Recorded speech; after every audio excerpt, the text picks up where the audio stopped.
Here we are exploring position, velocity, and acceleration through the use of the derivative. We have that a particle moves according to this law of motion S of t, where t is measured in seconds and s is in feet. So when we plug into s, our position, we'll get out feet. Anytime we plug into velocity, it'll be in feet per second.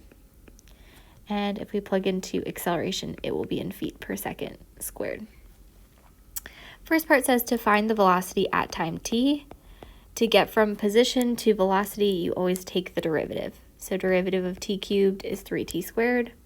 Similarly, negative 8 times 2 is negative 16t for the derivative, and derivative of 27t is 27.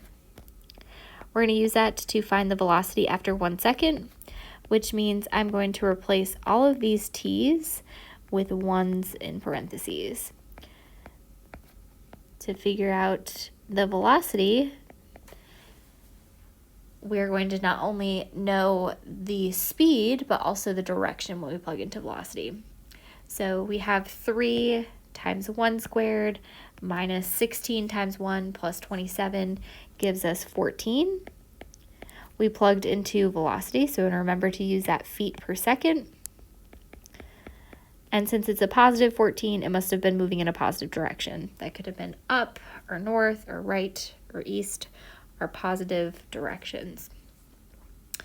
When is the particle at rest?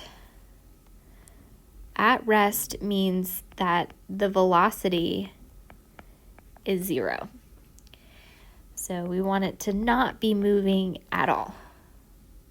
So to do that, we're going to take our velocity from above, that 3t squared minus 16t plus 27, and set it equal to 0. Which is a little bit tricky because we can't factor it.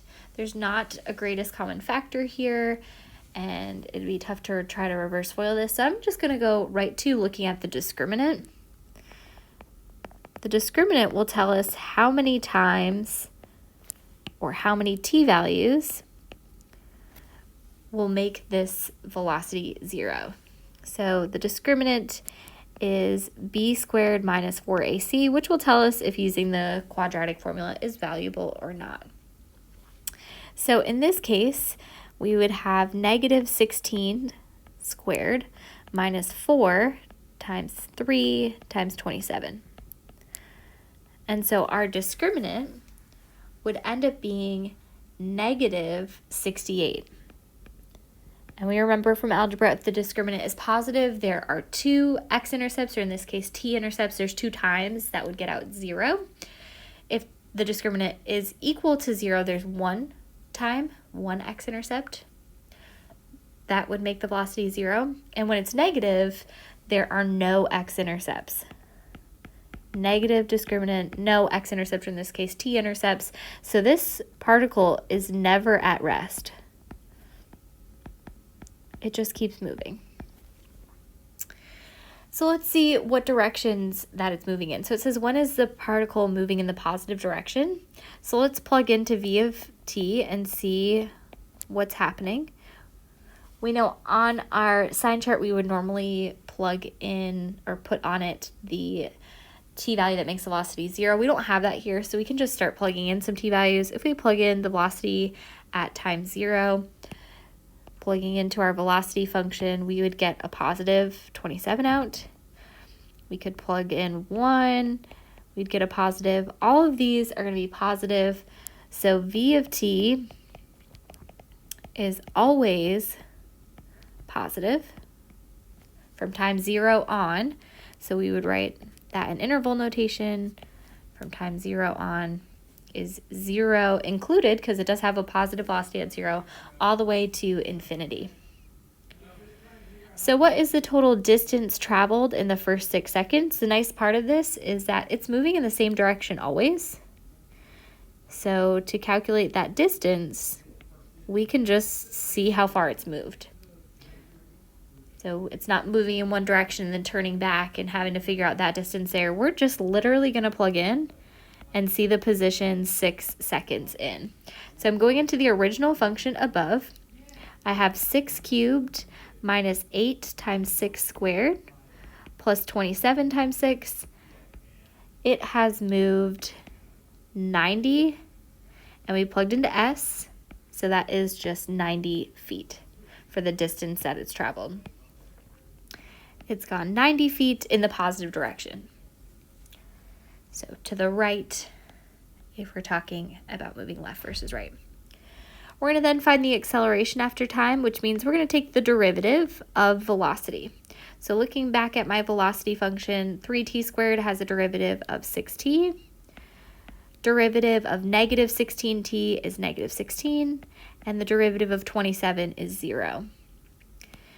We're going to use that to figure out when the particle is speeding up and when it is slowing down. So I'm going to compare my sign charts.